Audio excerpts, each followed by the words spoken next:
Okay, are we rolling? Yeah. Great, guys. Can I make it? Yeah, of course. Do it, Taker. I know you love it. What's up, guys? Welcome back to another episode of the Badminton Experience. I think I'm speaking for all of us when I say that we are a little bit starstruck today because we have our first legend as the guest. Welcome to Peter Gade. Thank you so much. As always, Hans Christian besides me as the co-host. Welcome to you as well. Thank you. And I think we should just start out by explaining this is obviously not our regular set. I mean, we have moved out today. We kind of felt like when we had a legend on set, we needed to do something extra, right? So we picked up like a really, really nice spot here in Copenhagen. And you two guys, you know it well, right?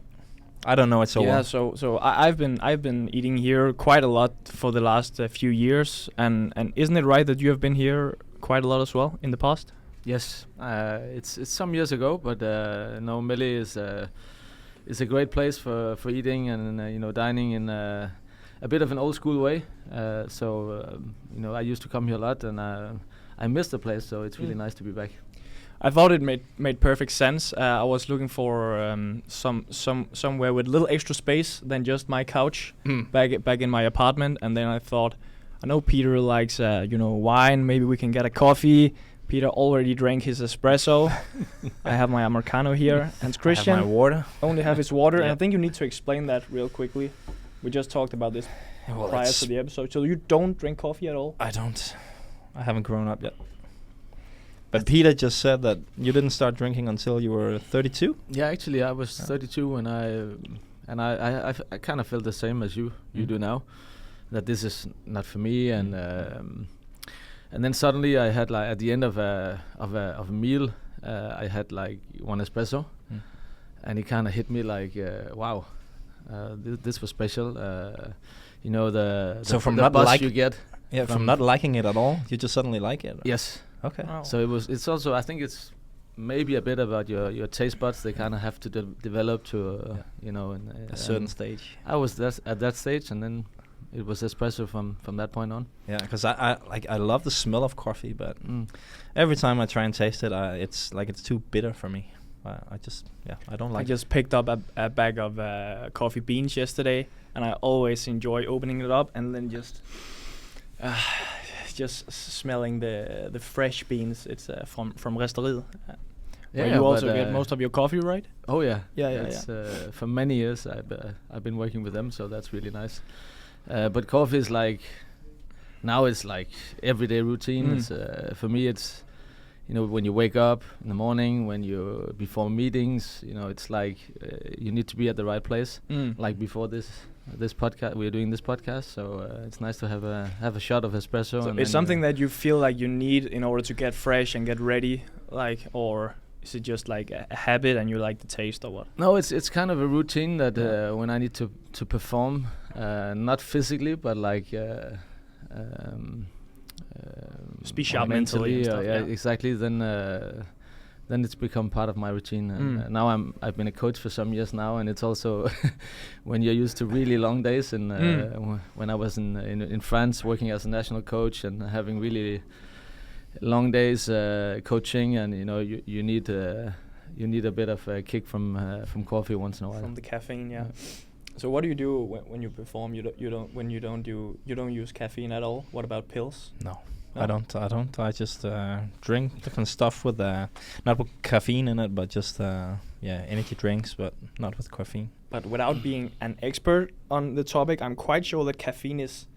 I think it is quite beneficial for. I'm sure it is. Not I'm also feeling not fatigue and an stuff, expert, right? but it's. I've just been doing like this forever, and Just pick it up now here in your last half a year. As maybe a I should try it. professional player. I've tried it a few times, but I haven't really been able to notice the difference actually. Okay. I tried it with the Mass from Team Denmark Yeah. a couple of times, but yeah. With the caffeine pills. Yeah, exactly. I never really felt the difference. Okay. But maybe I'm just telling myself there is no difference to kind of justify it that I don't use it. I don't know. Anyways, this shouldn't be all about coffee and food and stuff, but I will also mention, because we are here on a French bistro, wouldn't you say, type restaurant? That was a traditional And bistro.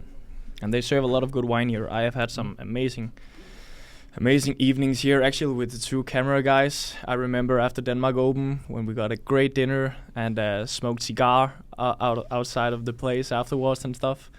Amazing evening.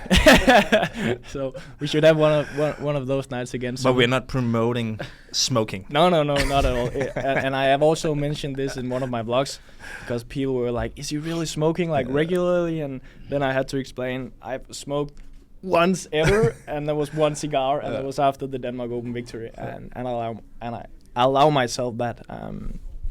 Did you do stuff like that? Did you have next question? Next question.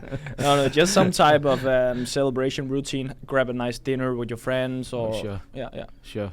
I think everybody needs you to know all about that. You know, when we prepare for big tournaments and you kind of go through the tournaments, maybe going all the way, then you pulled out everything, and all this focus, all this determined energy that you put into performing as on the high level as possible, you kind of have to let go a bit.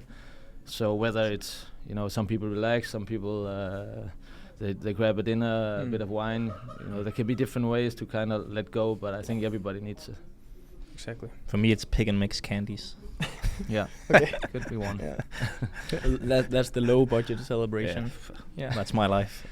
Anyways, guys, of course we want Peter to dig into some of your highlights in your career and as an active player. But first of all, I think we should start with where we are today. You have the Peter Gade Academy printed here on your shirt. You just came out with a new online platform, petergade.com, right? So just explain to the people watching this new concept, this new online platform. What is it? What's the purpose? And why did you come up with this idea?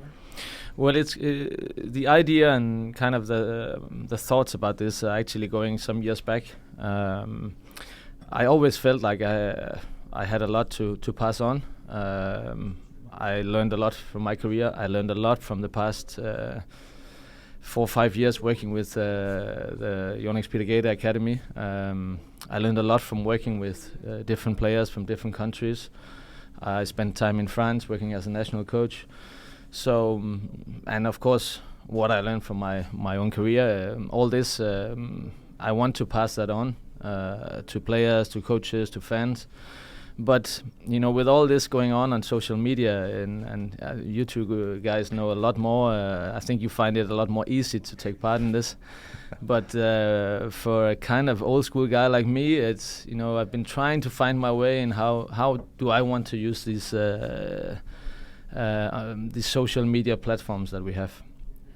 And I've been looking at different ways to do it, and finally, about half a year ago, I found a really good team to put up behind, and we found a good platform to kind of work from. And the fact that I'm able, from this new online project, it's a closed platform. It's a closed online universe. So meaning that I'm able to share very detailed content, going a lot more into depth than maybe I normally will do. I find it, even though I've been doing some stuff for the past years on Instagram, Facebook, etc., trying to reach out to the followers that I have, I still find it difficult just to open up 100%. And on this platform, I'll try to do that with my knowledge and my approach to the game in a very detailed way. Yeah. So hopefully I can get a lot closer to the people following me. When I was looking at it before going into this interview, it also seems like you're trying to get input from all the people that are signing up, right? It's not only you who are putting in a lot of info like it would be on regular social media, but it seems like you're trying to build a community where you're getting input from everyone who's part exactly. of it. But this platform is actually, I would say the main aspect here is that we try to create a community where people can engage with each other. No matter if you're a player or you're a fan or you're a coach, whatever. So it's about sharing the passion for the game. It's about sharing all the knowledge that we have. You know, this is a hugely complex game. Everywhere in the world, people are working on performing a stroke the best way possible. Coaches are working hours every day to trying to pass on knowledge, and that there is no one way of doing things, and we come from different cultures, and I think it's important to also to promote the game the best way possible and kind of to push the game in positive and progressive directions. I think we need communities like this, and that's what we try to do. It's interesting, and I think I really like innovation in the sport, because I've not seen something like this. Of course, we are also trying to do something new here, and I think that what the sport really needs and deserves, some new initiatives and stuff. So you are posting like training videos like weekly, or you have like a weekly Q&A type thing with your... Yeah, it's actually a combination of different things. We're gonna put up monthly. We're gonna put up very detailed video lessons where I'm gonna like tutorial videos, and I'm gonna, with an outset in singles, I'm gonna kind of go through all parts of the game. Which is a lot, so it's kind of a big one. That's content for a few years. Yeah, but that's exactly how I felt a lot of times doing tutorial videos. I always end up feeling we're gonna miss out on something because there's so many details, and you also know how it is to do an exercise or a drill. All these details that we have to talk about. How do you get that? How do you put that into one video lesson? But that's what we are trying to do in some way. We're also going to do weekly updates where we're going to kind of take the questions and the feedback we get from all the people taking part in the memberships. So if they have specific areas that they want to know more about, we're going to take them up in these weekly updates, and I'm going to try to answer them or show kind of short videos demonstrating these, answering these topics, these different areas. At the same time, also bringing in people from my network. It could be areas, concerning on court, but also off court, like nutrition. I saw you already had some with the Tilde Morbjerg. Yes, exactly, because we all know that the game contains so many parts also off the court, so it could be really interesting also to bring in some experts and some people, and like you're pointing at you two guys, but I'm actually considering. I need a job. Actually, soon. I'm considering to bring in Hans first because I want him to show his stroke from his backhand side, because I've been a big admirer of the that cross one. stick Exactly, from the around exactly. head. Yeah. I remember you said in training once that it's the only shot I have that can threaten you. So. No, but that's actually a good, I wanted to bring you on. I want to talk about how you feel about doing this shot, because that's a natural from you. And so then we can go into detail and talk about that, and hopefully the people joining the community, they can learn a lot from that. So that's a good example. Yeah, it's very interesting. As well, I will take part in the community, in the discussions, in the different topics, talking with the people that are part of this community. Do you also see it as a chance to develop yourself as a coach? Because I think when you have this community, it's going to be pretty broad who's part of it, right? So you can get questions from beginners, you can get it from advanced players, or you can get it from elite level players. And I guess you're probably not like a fully developed coach in every single area, right? 'Cause you mainly been working with high level badminton, right? So it's also a chance for you to get into more different areas of coaching. Yeah, I feel we can always, no matter where you are as a coach, you can always learn from others. You can learn from different angles about how you see the game, how you see the movements, how you see the performance of the different strokes.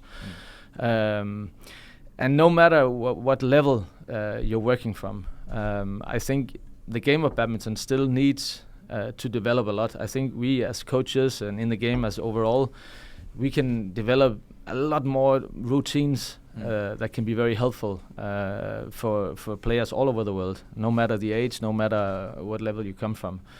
And I think we need to share that a lot more than that has been done in the past. And there's a lot of difference, I think, between the cultures coming from Asia, maybe from Indonesia, Malaysia, China, and then from the Danish culture, the European culture. So why not share even more about that and see if we can learn a lot more from each other, and maybe develop some new standards of how to look at the game. Yeah. Have you learned something in particular from some of the Asian countries, their way of training? Because it's obviously very different from the way we do it here in Denmark and what you might have been used to throughout your whole career. I mean, one thing that I have experienced when I was out in India playing that Indian league, PBL, when I was training with them, their intervals is extremely long, and what we do here in Denmark is 1, 2, 3, 4 minutes, something like that. But they could go on for like 20, 25 minutes. Just one player is working all the time. I felt that the intensity was really low, and sometimes I felt like it was a little bit a waste of time. But maybe they're up to something. I don't know. I mean, have you gained new knowledge from working with so many different players and people? Well, no doubt that you're right about that particular difference between how the different countries are working with intervals. And I actually work with even, at the academy, I work with even shorter intervals because I found that to be even more relevant towards the rallies that we are playing on the court. So even shorter than what you did when you were playing yourself? Yes.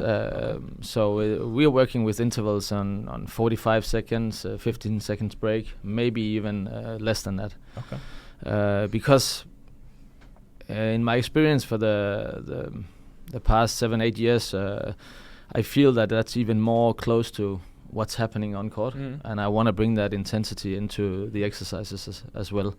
But it doesn't mean that one thing is more right than the other. I think the outcome is a sum of many factors. It's not only one thing. Our game is very complex. There's a lot of physical elements that will affect the game. The mental elements will for surely affect how the outcome is going to be. So it's not only about a few things. This is a complicated matter. So we need to take that into aspect all the time. Yeah, that makes sense. A question that's often being asked, I've received it a bunch of times, is are you going to stick around in the sport when you are done playing yourself? And you went almost directly into coaching, right? If I'm not mistaken. Yeah, actually, to be honest, I had a lot of doubt about how to be part of it, how to be part of badminton after I finished my career in 2012. At that point, I kind of felt like I gave everything, but I was also on the limit, and felt I had to withdraw a bit from the spotlight in badminton and kind of protect myself a bit. Like physically, also, or? No, mostly both. Okay. Both. I was kind of drained at that point, pulling everything out, especially in the last part of my career. And my body, my mind, I knew that this was the right time to say stop, and I needed to protect and take care of myself a bit for the coming years. You were 36 I still at the time, right? Once again, you were 36 yes, at the time. Exactly. I think for the first period, I still worked with young players in some projects, but I also started to work a bit as an ambassador for Danish companies coming into Asia. So I pulled a little bit away from the game, and then I went back again 2.5, 3 years later when I went to France working as a national coach. And that process, with how much do I want to be part of badminton, how much do I want badminton to be part of my life is complicated, because it's been a huge part of my life and my identity for so many years. And actually, when you stop, it's kind of like starting all over. And I also have other interests, other passions of my life that I want to spend time on. And I don't want badminton to control every part of my life, that's for sure. So maybe that's also part of the reason why I had to try off myself in a different culture in France. Why I also had to, kind of start my own project with the academy. It kind of allows me to be more free in the way I work with players, the way I work with the daily routines. And the traveling is, of course, about that, how to be part of this world circuit, going on and on and on, same tournaments, same countries, a lot of days being away from friends, family. So that was a big part of it, and I haven't been traveling that much for the past many years since I retired. You enjoy that? I mean, I enjoy that I can travel more when I feel I want to travel, and I don't have to stay on a certain routine. That's one of my big concerns when I when I'm gonna quit in the not too distant future, and I want to go into coaching for sure. But the traveling part is definitely a part that I want to kind of focus less on and be more at home. And I feel like what you have built now is also a way of making sure that you don't have to travel. Like, you have your academy now, you have the online part as well, so you can still kind of reach out to the entire world, but without the actual traveling part. Exactly. Yeah. How much do you spend any time on tour? I mean, at tournaments, coaching and stuff? Yeah, I started recently. I started to go to some tournaments on behalf of the academy, trying to work with some of the players that's been here for a long time. So international tournaments. International tournaments. I went to Scottish Open recently, and also gonna say one of our coaches were at Swedish Open as well. So I think it's something we're gonna do more in the future. Of course, there's also a financial aspect here. Is it possible for us to do so? But I feel that that's an element that we need to add on in the process of working with the players, especially the players that are attached to the academy for long term. And it's also nice for me to once in a while get a feeling of what's happening. I don't need to go to the biggest tournaments. That's not a feeling I have, but I want to follow the players that I work a lot with. What drives you as a coach? Like, I guess as a player, you always had a big goal, like winning the Olympics or the Worlds, or being world number one or something like that. Do you have that same kind of drive as a coach, that you want to be the best, or is it like something else that is motivating you? The main aspect that is motivating me is the process of working with each individual player. It's the process you have. With the players, they are trying to develop different parts of their game, especially on the long term. Of course, you always want to prepare the players for the coming tournaments, but or for the next tournament. But for me, it's really interesting trying to develop and push the limit on some of these areas where the players need to take some big steps in order to kind of move on in their level and move on in their career. And that's not easy, especially not if some players are coming from a certain culture, working in a certain way for many years. Then they come to the academy and we try to change kind of big things. And in order to do so, I think they need support all the way, and they need to see that it's working also in tournaments. And that's not an easy process. It takes a lot of time, and it's nice for me to see that some of the elements that we work at the academy on a daily basis, how are they actually happening how are they developing in real match? And there's a big difference. So I need to be close to the players in these moments, and I think I'm going to do it a bit more. And overall, it's just nice for me to see what's happening also with young players coming forward. I like to follow that. Once I'm on the court, on the chair, I also have to admit that I go into a kind of certain mode and saying, now it's about winning. And we have to, together with the player, I have to find ways to win. And I actually have to hold back a lot on this part, because otherwise I go into a kind of crazy. So you need to behave in a different way when you are the coach than when you were the player, perhaps. Exactly, and even though I've been in this position for quite some years now, and have quite a lot of experience already, I still find moments, really difficult that I have to hold back a lot.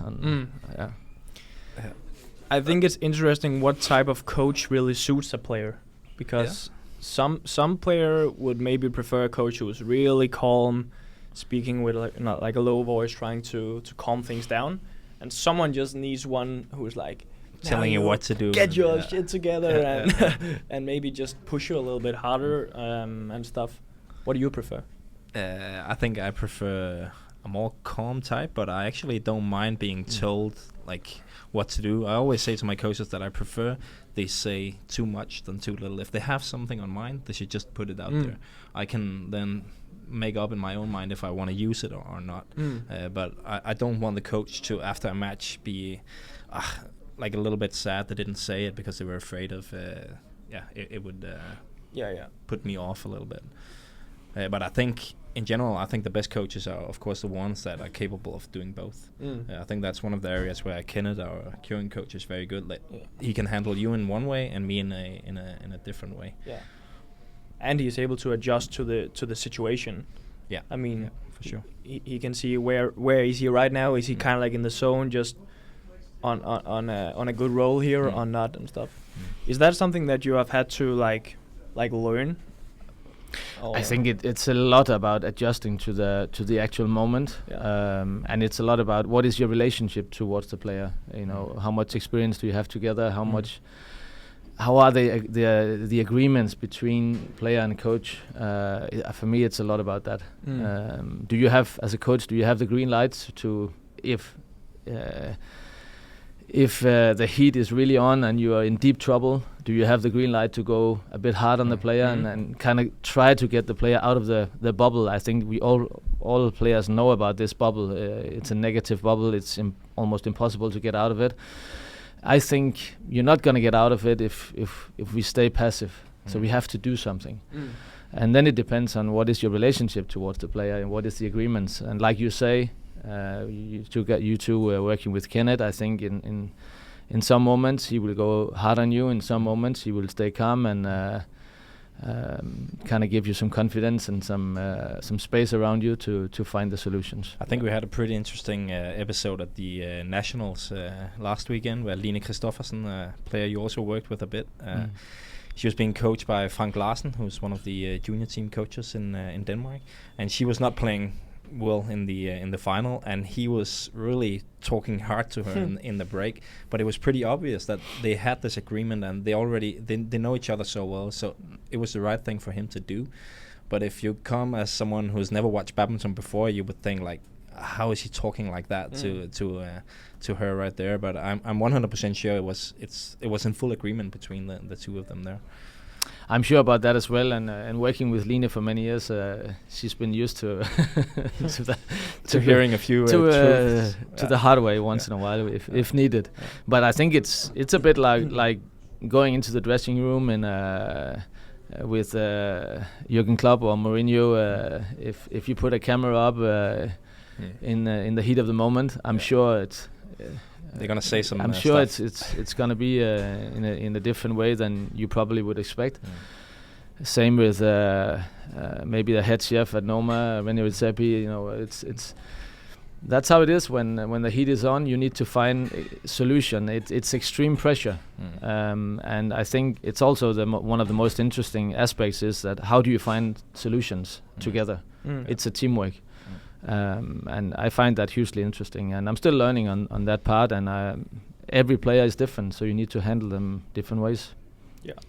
Has it been difficult for you? Like, you used to be one of the very best players, and you had at least in my mind, you had a style where you were pretty like stubborn and strict, and like it was you had your idea of what way you wanted to go. Has it been difficult for you to start working with players that are probably completely opposite, because not everyone is obviously not like you? So have you had to make some kind of compromises in your own mind? Yeah, is that difficult to adjust to for you? Of course, it's a challenge when you see the game in some way, and some things are very obvious, very natural for maybe in my point of view, and for the player I'm working with, it's maybe the exact opposite.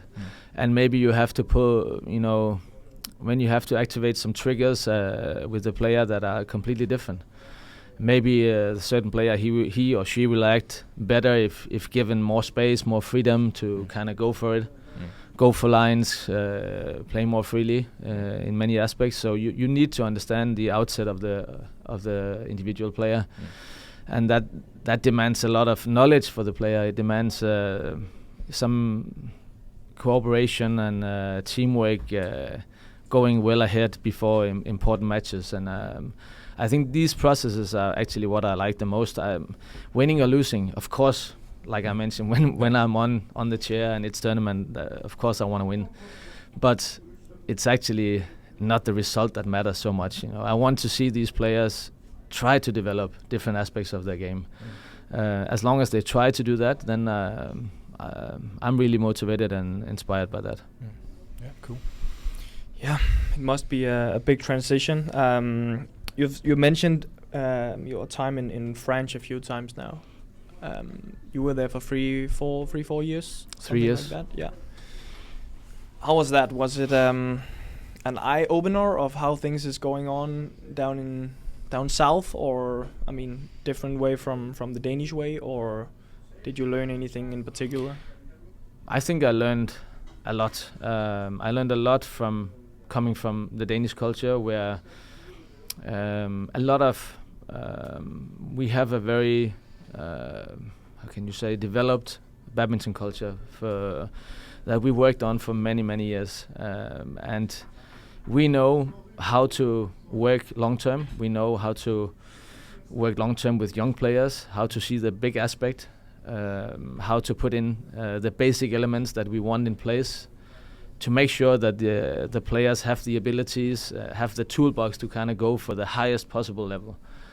In France, the badminton culture is different. It's a new badminton culture that it's forming now, and actually they have a huge potential. And also at that time when I went to France, they had already a huge potential. I think with a lot of interesting young players coming forward, a lot of passion for the game, a lot of interest, a lot of passionate coaches all around the country trying to do the best they can with the players. And then it was my job to kind of get all of these to work in kind of the same direction. And that was a huge challenge, because I think what we have been really good at in Denmark is that players and coaches, they are working in the same direction.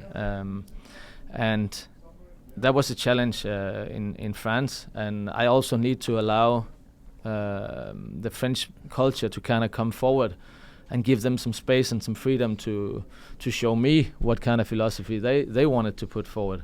You can't just copy it one to one. No, it's not like you can just take the badminton culture from Denmark and then put it in France. I have to adapt to what's natural for French culture. And of course there was a huge difference on that, and I had to adjust to that together with the coaching team, my assistant coach Jesper Hågaard, who's now part of the Danish national team. So that was a huge challenge for us, but also a very interesting challenge, and we learned a lot from that, working with the players, working with the other coaches. And then you also have a situation where I kind of had to be the leader of a lot of a whole system of coaches, players, and trying to point a direction. And looking back at it, of course, it was a very interesting challenge, and I'm actually really proud that what we did in these 3 years, and I think we made an impact, and we kind of tried to make everyone pull in the same direction, and hopefully both the players and the other coaches and badminton in France, they felt that we did everything we could for these 3 years to bring badminton as much forward as possible, and also to put in routines in the system that hopefully they can benefit from these in the future to come. There's definitely coming a lot of talent out of France right now. I mean, I'm excited to follow their Thomas Cup team for the next 4, 6, 8 years, because they have a lot of young, good men's single players at the moment. Yeah, I think there's no doubt it's going to be the biggest rival for Denmark for the coming years. Yeah. I saw this statistic on Badminton Europe Facebook, actually, where they put up the number of registered badminton players in Europe in the 10 biggest countries. And France, they have almost double amount of players compared to Denmark, who are registered players. Wow, that's crazy. But you also feel that the interest and the passion for badminton is huge in France. Yeah. And I think you also felt that when you played the French Open, of course, in Coubertin in It's one of Paris. your favorite tournaments, right? It was definitely one of my favorite tournaments, and I really felt at home, with that kind of support. That was amazing. And they also treated you like a badminton god. They really loved you. But I think they support all European players with a huge enthusiasm and support, and that's really nice to see. So I think the European players, they have really a home court in Paris, and it probably says a lot about your relationship with them that you decided to play your final match there, right? You played French Open against. Yeah, it's kind of the final tournament, like professional tournament, and that was in Coubertin. Yeah, played Jan. Yeah. So that was a special moment, and that felt right to kind of finish off my international career at that stage. Yeah. And it was nice. Of course, it was hard work, and also early in my coaching career to take up a challenge like that. But I learned a lot from it, and a lot of elements that I take on in my life, and also in my future coaching career. Do you think you would be better suited doing it now, actually, where you are further ahead in your coaching career? Would you be able to do an even better job than you did?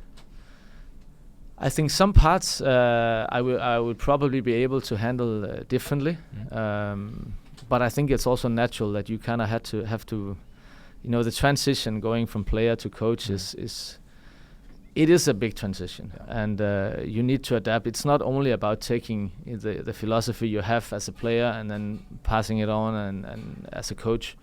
You need to adapt, and you need to find ways to handle players, colleagues, and the fact that you're part of a structure where you have to pay attention to a lot of elements.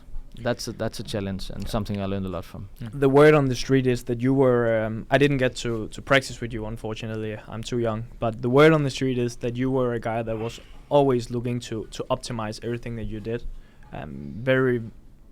paying attention to every detail, and I guess being quite hard on yourself, right? Have you had to lower, I guess you maybe already answered, but have you had to lower your expectations for some of your players? Because I'm striving to be the best in the world, but sometimes I can put those expectations on some of my people in my everyday life.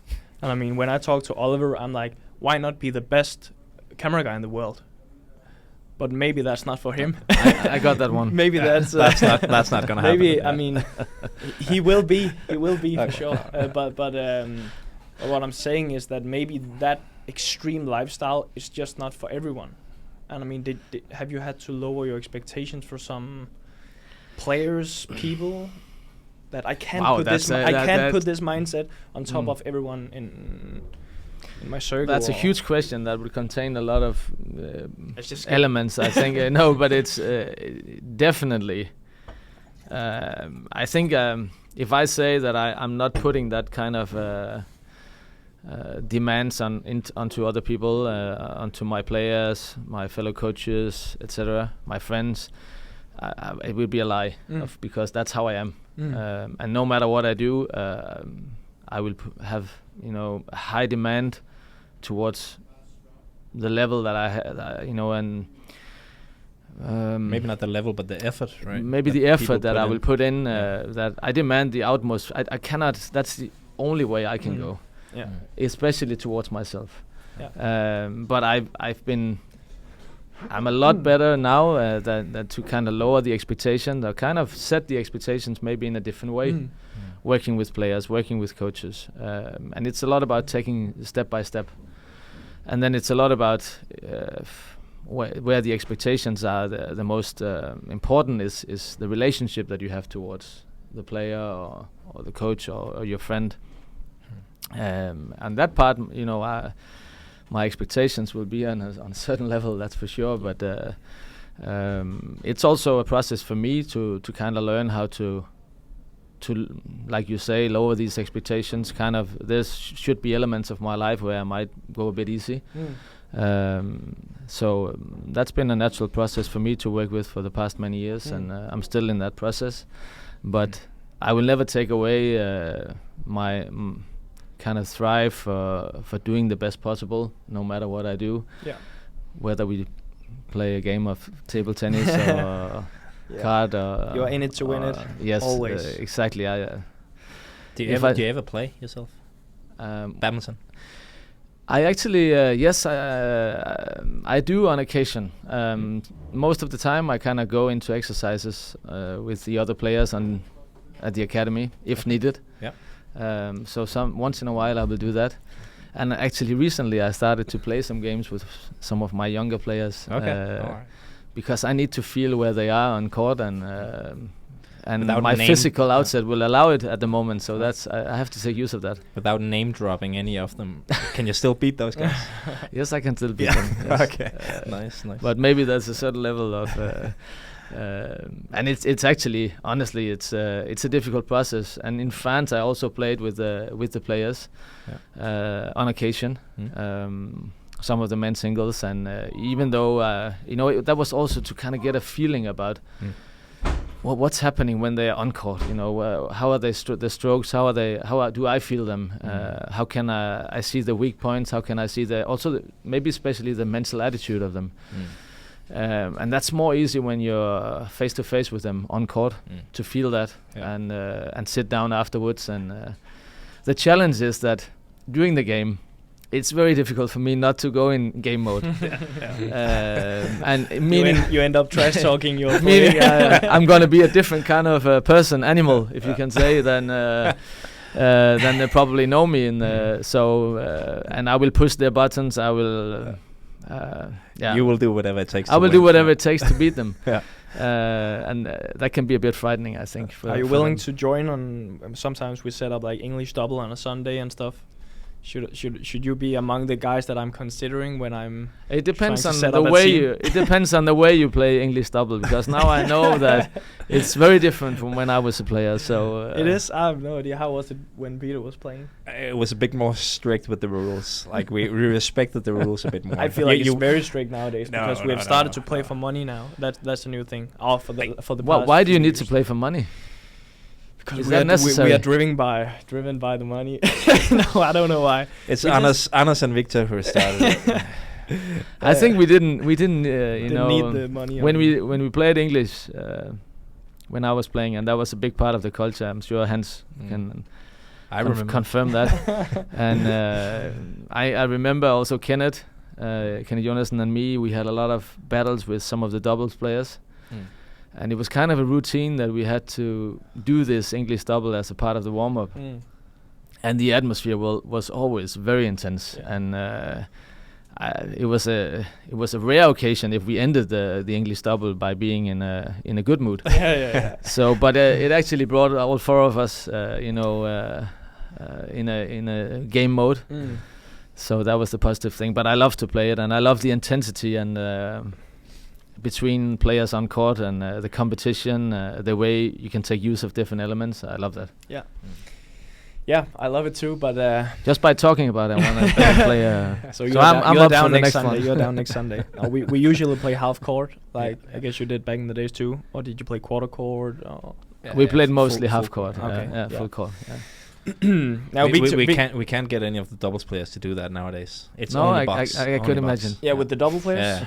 Yeah. Only box. It's crazy. And they are not playing for the same amount of money, so it's not that fun either. No. I want to. We've talked a lot about coaching, and it's extremely interesting, and you're doing a lot of great stuff. But I want to talk about some of your highlights, best memories from your active playing career too. We were talking about it last evening, and I mentioned one of the best memories I had of watching you was in 2011, the World Championships. It was in London, right? It was London. I especially remember the quarterfinal against Tien Minh, and then the semifinal against Lendan. I was so passionate in front of the TV. I mean, I was almost throwing stuff at the TV when you lost and stuff. It was incredible to watch. I mean, that quarterfinal, you were on the edge. I think that's fair to say. The famous Tien Minh really. He has this strategy to really make you work hard, and he's still going strong. I mean, you faced him this year in the World Championships. He played at a different speed at this World Championships compared to 2011. Is it one of your highlights too, or? I think the quarterfinal against Tien is one of the highlights. Talking about drama and talking about me being pushed at the limit, no doubt about that. This tournament was very special for me because I think I knew it was my last World Championship, and looking at the draw, I remember it was kind of a tough draw. I played Simon Santoso as well, and before playing Tien, and I think I kind of played Tien at maybe he was close to his best at that time. For sure. Because it was not only, he's a fantastic fighter. So when he's on court, he's giving his utmost best. He plays with a lot of speed and maybe not always the most clever game, but his fighting spirit and is on the highest level. And he's not going to give you anything. So and I remember the shuttles in this tournament were quite slow, and it kind of made it a different kind of game. So when the shuttles are slow like this, the rallies will be long, most of them. Yeah. And I think that was the case. And I had to kind of find openings in his defense and put pressure on him taking my points. But I was surely pushed to the limit, and that was a huge drama. I remember finishing the game, and of course physically I was quite drained. But I knew that if I had to perform at some respectable level the day after, I had to do something, and I kind of went out jogging after coming back to the hotel, eating a bit, resting a bit for having some treatment, and then I actually went out walking and jogging a bit because I had to get my body going. If I just went to bed, and then it would be impossible to perform on a high level the day after. So and this was actually quite late in the evening. Right? This was I went jogging at 2:30 in the morning. I think okay. I don't remember when the semi-final was, but I think it was maybe late afternoon or something like that. So. Do you remember? Did you feel any added pressure going into that quarterfinal? Because I was there as well. I played quarterfinal myself, and I remember we had as a Danish team, we had a really good day the day before. We made 6 quarterfinals, but we just lost them one after one after one. And you were the final one. We had lost 5 quarterfinals, and you were kind of the last hope to get a medal. Do you remember any of that? Because I remember it clearly because it was a big moment for me. It was my first World Championships. But yeah, but actually, when you say it, I remember that. But for me, it's kind of motivating in that way that I have to keep Denmark's hopes alive. I think also the most pressure was that I really wanted to play that semi-final with Lindan. So I think that was actually the biggest pressure that I put on myself. That at the same time as representing Denmark and trying to get medals, I also wanted to play him in that semi-final. So. That was really that was the goal, and I was really happy to play that semi-final, which was a great match as well. And I don't actually know how I was able to perform at that level. And I remember very clearly and I've been watching that third set so many times because I was actually coming back and leading 15-14 in the third. So at that point, and I think I remember the smash that he made at 15-14, right? It was so close to being out. Okay. It was straight on from his forehand. And I agree. It hurts me too. But that's the way the game is, and we also know that Lindanen, had many matches like this, and then he's able to pull out something special at the end of the matches, and he played better than he played better than me in the end, and I didn't. Nothing more. I had nothing more left to pull out. So I had a great feeling finishing World Championships like that. My last one, playing him, and then watching him and Chong play. I think maybe one of the most incredible matches that I've watched from the sidelines. And I was sitting with, I had a Red Bull or whatever I had on the sidelines, trying to gain some energy the day after. And I was like, wow. There's nothing to be sad about. There's nothing to be angry about, disappointed about. These 2 players, you can be proud that you kind of have been able to push them on occasions, and I were really proud of that. Special tournament. I was very young. I didn't know much about anything, but I remember I gained extreme amount of respect for you at that time because I really saw that you fought so hard and you were drained and pushed to the limit and stuff. So yeah, big one. I remember that clearly. You also had one that you wanted to. Yeah, I actually had a couple of ones that I had to choose between. But the one I chose to go with is actually also from the very last part of your career.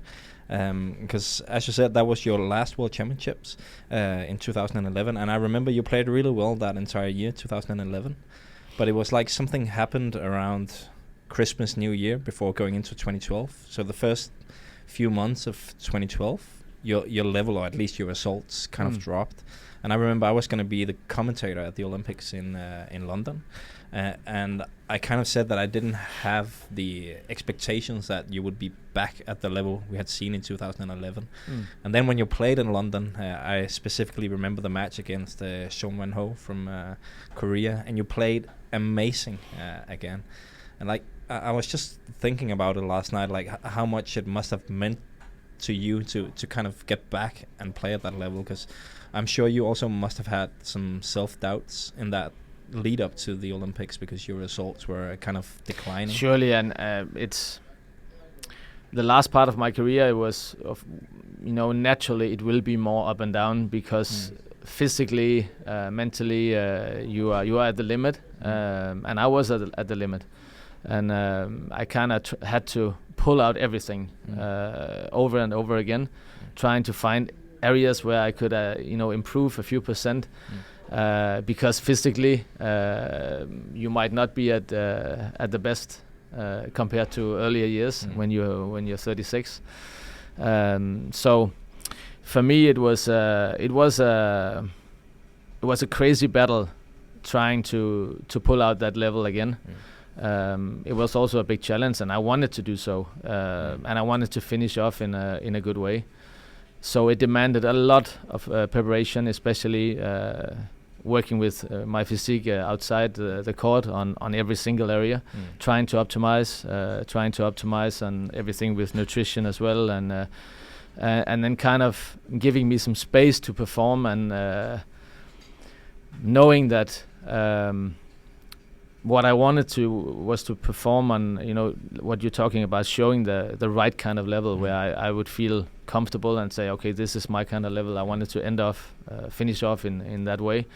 Looking at the draw, and I knew that playing Chen Long in the quarterfinal would be a tough challenge, because playing wise, his style, he was very difficult for me to beat at the last part of my career. And I thought that was actually the part that was also the worst possible scenario for you, that you also had shown in the round before, because he was also the style kind of game, and he was also kind of a physical player, right? Yeah, exactly. And I had some crazy battles with Wang Chunho in many previous matches, like long games. Because probably I was not able to play at the same. I was still an aggressive player, but not able to make the same kind of explosions as I used to do. So it was not that easy for me to score points against them. So I had to work hard, meaning my physique, my physical outside needed to be really good. So that was the challenge at that time. I think I was able to take use of my experience playing an Olympic game, playing Olympic Games against Sun Ho, and also playing with high level all the way, and I gave my best against Chen Long in the quarterfinal, and that was a good match. I felt quite well about finishing off that way.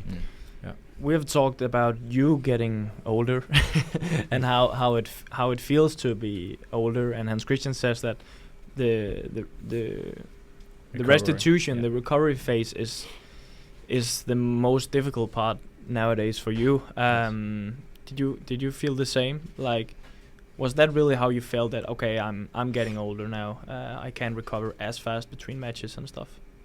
No doubt that was a big part of it. Also the fact that you had areas on your body where I think I had my right knee especially was causing me trouble, right ankle. Some of these injuries where parts of your body is on the limit and maybe a bit further than that, and these kind of vulnerable points, vulnerable areas, they keep getting back at you. They keep making things complicated, and you're not able to maybe practice at the same level because you have to kind of protect yourself.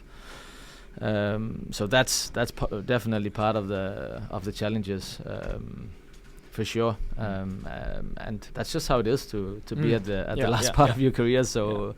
But not only the last part, I'm struggling with that too. I think people really underestimate minor injuries all the freaking time, and you have to adjust your training in different ways. And okay, now I can't use my smash in this week because my shoulder is hurting, now my knee is hurting. Now I have to find a way to still get a lot out of my practice, but not the ideal way, not the way I wanted to. I feel like it's that all the time. I have rarely made a plan with Kenneth, and then just followed the plan throughout the whole period. There's always you have to take like a detour and adjust. And adjust, and it's extremely frustrating sometimes. But I think that's also what makes the best players really great. Great in the way of handling things. There's a lot of amazing technical players on the world circuit, a lot of fast players, but the fact that you're able to handle these, adapt to the situation, depending on small injuries, things happening on court, things happening outside court, I think that's what makes the best players great. They are able to handle these things and adapt no matter what the situation is. And to stay injury free is extremely important, I feel. Yeah, for sure. I mean, and it's an extreme challenge. Yeah, go ahead. Before you get to tell us what is your favorite memory of your own career, then I have like a small story that I remember from the time when we were playing together, and I don't know if you even remember it, but it was. I decided yesterday that I wanted to get it on the podcast because I don't know how much praise you can accept, but like deal with. But I am gonna like tell a very nice story about you. That was leading up to the Olympics in 2012. We were actually sort of fighting for the spot. It was you, me, and Gade, and you, me, and Jan, of course. We could all qualify if we made top 16. The national coaches would have to choose 2 of us to go. And in the final tournament of the qualifying period, we went to India. You were fighting with Chen Jin to be seeded 4. So you were playing that event. I was playing it to make sure that I made top 16. And we only had the 2 of us and Tine Baum there. There was no coaches and no other players because we were the only ones still fighting for points. And like if you look at it from a selfish standpoint, you would not want me to win a match because then I would be out of top 16. I needed to make a quarterfinal or make it one round further than Taufik, actually. But I remember that when I played the first round match, I think it was against Chong Wei-Feng from Malaysia. I'm not completely sure, but I was in a lot of trouble, and you had to play later the same day. But you entered the arena, and you saw that I was in trouble, and then you actually came and sat on the chair and was coaching me for the final part of the match, which still this day I think it's amazing. One thing is that it wasn't good for you if I qualified, but another thing was that you had your own match to deal with as well. I thought it was just really, really nice thing of you, and I think it also shows that even though I see you as a person that you were extreme in your approach and you were thinking about your own career and stuff like that, you also knew that the thing we do here in Denmark, where we help each other, is also the foundation for the kind of success we have here. So I don't know if you remember any of it. Yeah, I remember, and there's been similar situations in the past, also with qualification to different, and for me, it's I think it's natural to handle things this way. I think I had to be the kind of you can say leader, you can say the inspirational figure, the kind of setting the standard at the national center together with the other guys, together with Kenneth and other players. You need an approach that is like that. That's the kind of philosophy that we worked so hard to put in at the daily practice, at tournaments, whatever we do. We can be fierce competitors, and we can fight each other on the court, but we need to help each other in every different way, possible. And I think that's the culture that I like. I wouldn't be able to feel good about myself if I didn't go 100% on that. So like I do other things 100%, I will also do the same on this aspect. Yeah. No matter if it means making things a bit complicated for myself. Yeah, and of course you were also higher ranked and you ended up being picked, but it was just but it's it was a complex matter. People can react in very different ways in things like that, and I think it's been a big factor in Danish badminton for many years that we are able to help each other, that we are able to put aside the competition at times where it's needed. And this should also be the background from when we are playing team competitions like Thomas and Uber Cup and Sudirman Cup as well, that the reason that Denmark is able to perform well at these team tournaments is also that we have the backbone elements in place. I think that's important. For sure. But I'm happy you remember it, and yeah, I do. I don't think I will forget it. For sure. I think that he just felt that you were no competition at all for this probably, spot. So. probably. But I won the match and I made it to the quarterfinals. Big loss, so I ended in top 16. Wow, nice. But they still chose to go with Gade and Jan for the of Olympics. Course, for sure. And we didn't win a medal, so maybe they should have thought twice about that. So Peter, we could go on for hours. I mean, you have had an extremely long career and you have been so consistent. You must have so many good stories. So I'm setting up a part 2, guys. Don't worry. We are going to do a part 2 in the future. If you allow it, for sure, but you will. I'll make sure that. But when you look back at your career, I think it's interesting to find out what do you value the most. You talk about some kind of, relationships and being together about a process. I mean, with your coach, with your close connections, relations. Is that sometimes you hear that is even more valuable than the end goal? The process to get there. I mean, dealing with all sorts of crazy stuff to get in that position, to get there. We talked about minor injuries, adjustments. It's a tough road to a title or to a big victory. So, what do you think you value the most? I mean, the processes, or do you remember the big results? I will answer it this way, that if I have to kind of look back at my career, there's no doubt that, of course, and also maybe if other people should look back at my career, they will say, okay, Peter missed out on an Olympic medal, on the World Championship gold medal. Of course, I wanted these trophies to be part of my career. But in the end, you actually don't end up thinking so much about these things. You think a lot about what the life as on this level it kind of meant to you. You think a lot about the processes, working with different kind of coaches, different kind of players. You think a lot about being pushed to the limit so many times. What kind of that all these experiences made you that kind of make the person that you are the today, person that you kind of feel you are today, and it feels like that's how my career was supposed to be, and I have no regrets looking at that. I don't sit at home and think about missing out on these medals day in and day out. That's it. That's part of my career.